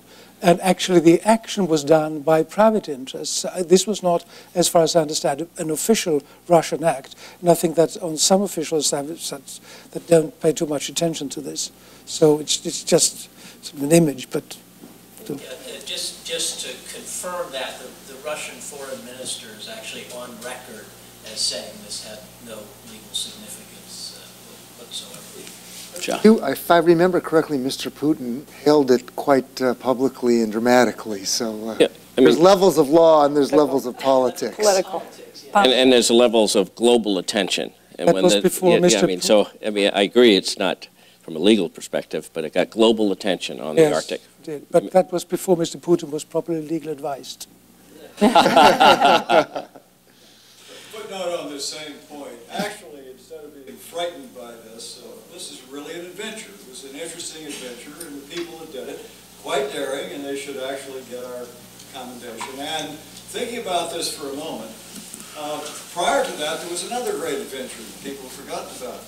It was Joe Fletcher, an American Air Force officer, who in the aftermath of World War II, stuck with all these aircraft and playing around with the ice islands. You saw earlier one with the Fletcher Ice Island going around. And he persuaded the Air Force to let him take a plane and fly to the North Pole. So if Perry did not make it, he was the first person to the North Pole. There's more to this story, however. He planted the American flag at the North Pole when he made it. Quite a story. They barely were able to take off again. They had to put fires under the engines of the planes to take off. But he did the flag there, and then shortly thereafter, the Russians thought this was such a terrific adventure that they brought him over to Russia and gave him the Lomonosov Medal of the Soviet Union. So I thought we ought to give the Russians a medal for the adventure of going there. Of course, it has absolutely nothing to do with any claim that's at all. But it was one of the most useful things for raising the consciousness of the U.S. in terms of law of the sea. Yeah, I'm sure. Wonderful spin-off benefits. That's why we have an Arctic policy. Yes. I just didn't want the big idea that Hans Carell had in his presentation to go unnoted. That the Arctic may be a place where we could start to make up for some of the lessons we didn't take from all of the Berlin Wall and so on. I think that's a really big, important idea, and I hope you elaborate a bit. Well, that's why I'm grateful that I had the opportunity to participate here, because what I did was just to take out a few concepts in my presentation. I intend to communicate it to my former colleagues, and of course, Sergei Lavrov, I worked with him for 10 years in the United Nations. We were friends. and Mrs. Clinton and I have also met in the past. I hope that I could engage them and perhaps even to the point where they might decide that they would have a meeting, coming meeting of the Arctic Council at the level of heads of state and government, because that would mean that everybody would get engaged, because they had to deliver. So they have to do the homework in all the Arctic states. But we mustn't forget that there are others who are interested here too, the European Union, China, Japan, and would the Arctic Council be the venue where they can come together? And as we know, there are these overarching issues. For example, the high seas regime. All states on the globe have a right to have a say there. So it's a very complex thing to maneuver, and precisely because of that, I think that the more the 8 Arctic states could cooperate, the better. I'd like to follow up. I also agree. I think that the concluding remarks about statesmanship and U.S.-Russia relations that Ambassador Corell made are extremely important. I also want to remember in that context, there's a precedent that's quite compelling and also incredibly sad to think about, which is the summit meeting between Gorbachev and Reagan at Reykjavik, Iceland. The subject matter was not per se the Arctic, but it was the setting. The transcripts of that summit are available. You can get them online. If you read those, you will cry, because the President of the United States, who was a Republican anti-Soviet politician, and at that time the leader of the Soviet Union, had agreed to eliminate nuclear weapons from their arsenals, period, entirely within 10 years. The only hitch was the definition of the word, quote, laboratory in the testing of Star Wars. Can I add a footnote to that? That discussion, absolutely correct. The discussion came, by the way, total surprise to the entire United States national security community, and probably to the entire Russian security community at that point. This was really statesman to statesman.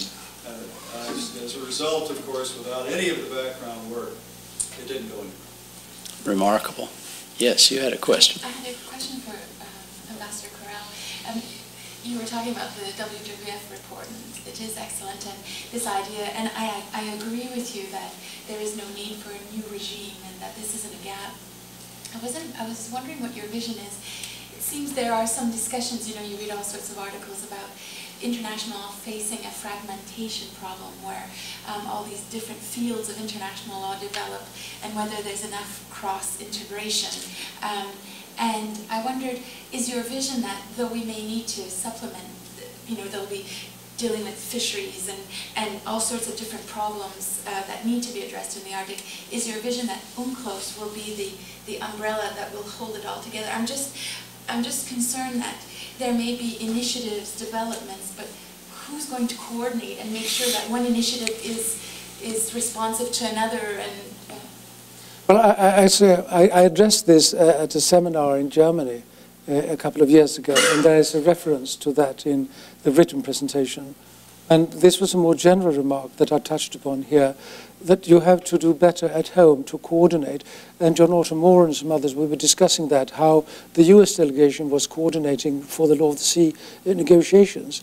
That you can't have the ministries, different ministries in various capitals, sitting there just in the ministry and say, well, this is what we're going to say when we go to IMO or FAO. And so they do that in all capitals, and then they go and do things, not being aware that similar things or related things are done in other areas. And this might have the effect of reducing the quality of the legislation. And I speak from a national responsibility because as head of the legal department in the Ministry of Justice many, many years ago, one of my tasks was to look at every proposal from any ministry that they sort of dovetailed with the Constitution. So we had these circulated, of course we're a small country, but circulated in all ministries, and they read these proposals with their specific spectacles.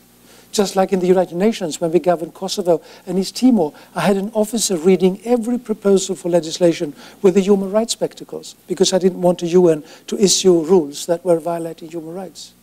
So there is a risk. But I think that the Arctic Council, in a sense, is in a very good position here to make a unique contribution in this field, because that would bring people together, and then they will go home and tell their various ministers, look, this is what you have to do at the national level, and be sure that you coordinate when you formulate your position before you go to FAO or before you go to IMM and so forth.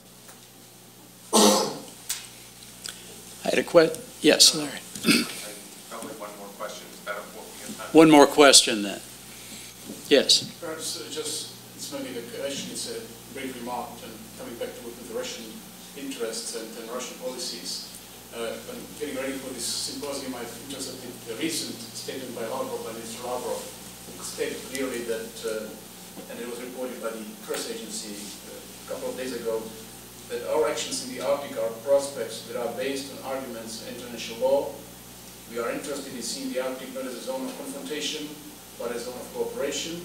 And he referred to the meeting last year stating that the Baltic Sea Convention should be the basis for all the actions of the Russian Federation in this regard. So I think it's a very positive development, and it actually goes a little bit against the title of the symposium. But I think it's a happy coincidence. And certainly their actions, aside from the flag planting, they have followed the recommendations of the Commission. They're going out and remapping. They're doing a lot of research, and they seem to be following the. Nor is there anything inconsistent about flag planting with the near North Pole. Very well. A good way to end this. May I Yes, just comment on Mary West here when she set out the social effects. One of the things that I came back from Ilulissat with was an extraordinary thing that I hadn't thought of. Climate change is changing the social, shall we say, situation in the Arctic. But there was this researcher who said globalization is more of a threat. And they said that in some villages, some communities, the women are leaving. The women get educated, and they are their breadwinners, as it were. And then they go to the city and to the capital, and then some of them leave the country, not to return. So that was something that I didn't know, and it is in the report from the Ilulissat conference. So Mary, that's interesting. Yeah. It's clear that there are a number of factors affecting the social fabric of the Arctic, and changes in the 20th century, globalization, and others are certainly a very big one, in addition to the environmental changes. Just one. I didn't have a chance to show some of the slides I wanted to more recently, but if you go onto the website of the UNEP, it's easy to find. The environmental agency of the UN keeps maps that you can click on the Arctic, and they're not only maps, but there's all kinds of data about all of the issues that we've been discussing about the Arctic environment, human ecology, etc. And they show you, and they're pretty powerful because they show you the dramatic nature of the change to the environment and the impact on human communities. And so I recommend take a look at those. Very well. Join me in thanking our panel.